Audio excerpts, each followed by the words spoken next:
The 1990s gave us some great sounding albums with amazing production, the kind of music you just want to sit and listen to and enjoy the sound of. Here are 15 of those albums in no particular order, with one song recommendation from each.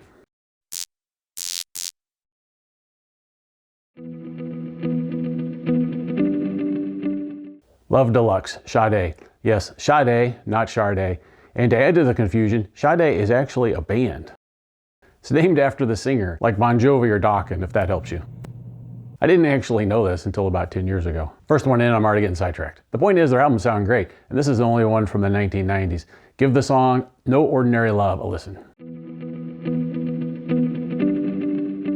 The Sky is Crying by Stevie Ray Vaughan. This album was released after his death, and it consists of songs recorded over a 5-year span at different places and at different times. Because of that, the production quality is a little inconsistent throughout, but I still think it is his best sounding album, particularly since some of those earlier ones really lacked a lot of punch in the bass and the drums. Just listen to the cover of the Jimi Hendrix song Little Wing, and you'll see why it deserves to be here. Beautiful World, Big Head Tom and the Monsters. Probably the band I've seen live the most times, but they don't make this list because I'm a fan. They make this list because this album sounds really good. All the instruments, the keys, the drums, the bass have their own space in the music. It's bluesy 90s rock at its best. While making this list, I discovered that the producer of this album is Jerry Harrison, a member of the Talking Heads.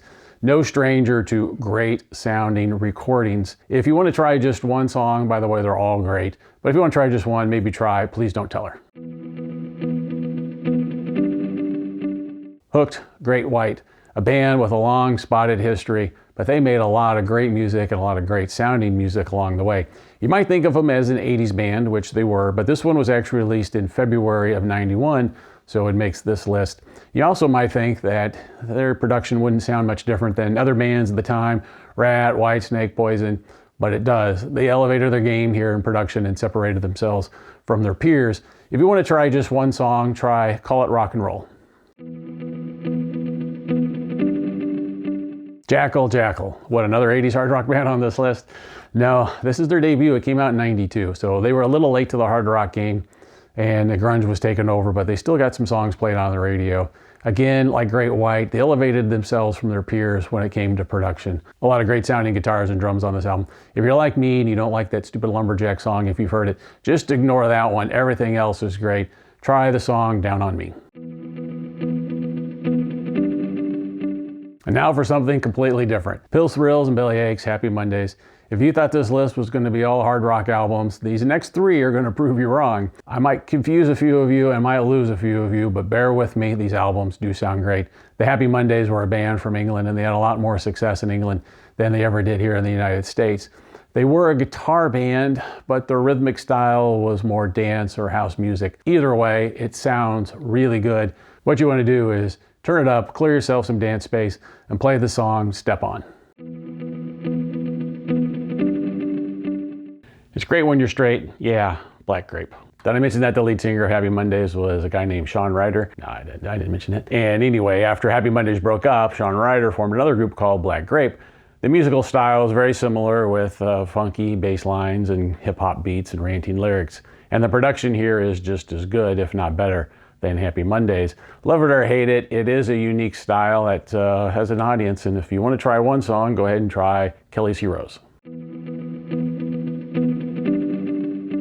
Confine yourself on Loving Criminals. Here's another one that is oh so 90s.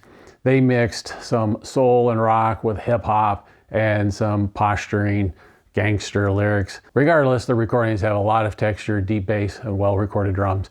If you want to try one song just to get the idea of what I'm talking about, try the song Scooby Snacks. Garbage, Garbage. Is there a more 90s band than Garbage? Actually, there's probably several. There's Nirvana and Pearl Jam and Soundgarden and Alice in Chains. Regardless, Garbage had kind of a futuristic pop sound with good thumping bass and great vocals. This one's meant to be turned up on a stereo system that's got big woofers and great detailed bass. You can't go wrong there. Also, don't forget this band had 3 producers in it, along with Shirley Manson, the singer. Yeah, I mean, they played their own instruments, but these guys knew how to get a recording on tape. Of course, one of them was Butch Vig, the producer of the 90s. Now, I don't know if I ever knew this or if I just forgot, but I'm doing this research. Butch Vig was the drummer. I had no idea. I figured he was a guitar player, but no, he was the drummer. Anyway, if you want to try just one song, try Only Happy When It Rains. Celebrity Skin, Hole. Hole achieved notoriety with their second album, which had a string of radio hits at the time and a lot on MTV. But that first and second album, the production wasn't the best. It was a little thin. Not here. This is their third album.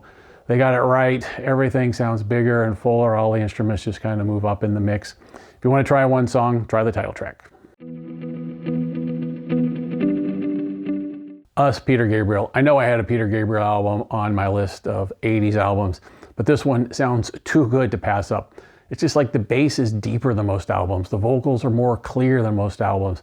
Everything is just better. It was produced by Peter Gabriel and Daniel Lanois, who produced most U2 albums, and I think still does. If you want to try one song, try Digging in the Dirt. The Division Bell, Pink Floyd. This album doesn't get a lot of respect from Pink Floyd fans for some reason. I'm not sure why. It's a fantastic album. Their previous album, Momentary Lapse of Reason, had decent production. It was a little dry, maybe, but here things are a little more open and airy and probably some better instrument separation. The production's fantastic and the songs are really good too. If you want to try just one song, go with What Do You Want From Me? Storyville, Robbie Robertson. This one is a moody, atmospheric listen with lots of instruments and backing vocals. There are over 50 musicians credited on this album. This one is more of a quiet listen as compared to the more rocking albums on this list. If you want to try just one song, try What About Now? Sublime, Sublime. If you think I only talk about albums that I'm a big fan of, you're wrong, and here is proof. I've never been a Sublime fan, never really listened to this album. But what I did hear on the radio, I liked well enough, but I had always clocked that it just sounded really good. Minimal instrumentation, but all with their own space, just well recorded.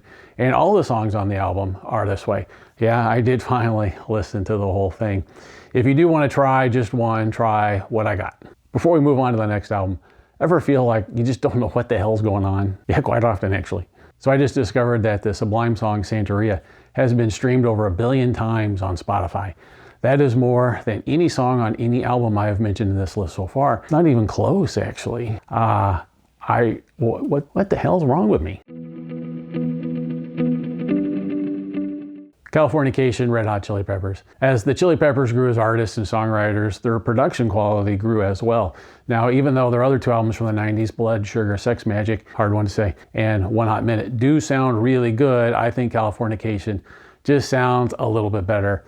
They were all produced by Rick Rubin, famous producer known for getting great sound, but here I think this one is just a little punchier, maybe a little drier. Now, I've always been a huge Red Hot Chili Peppers fan, even though my least favorite album actually probably is Blood, Sugar, Sex Magic, the one that made them superstars. I only mention this because I do love the album Californication, and I was pleased to see on Spotify it has 3 songs streamed over 1 billion times, so I feel a little bit better about myself on that whole Sublime thing. Oh yeah, and try the song Scar Tissue. That was 15 great sounding albums from the 1990s. Check out my other videos on the channel. Go ahead and subscribe, and we'll see you next time. Thanks for watching.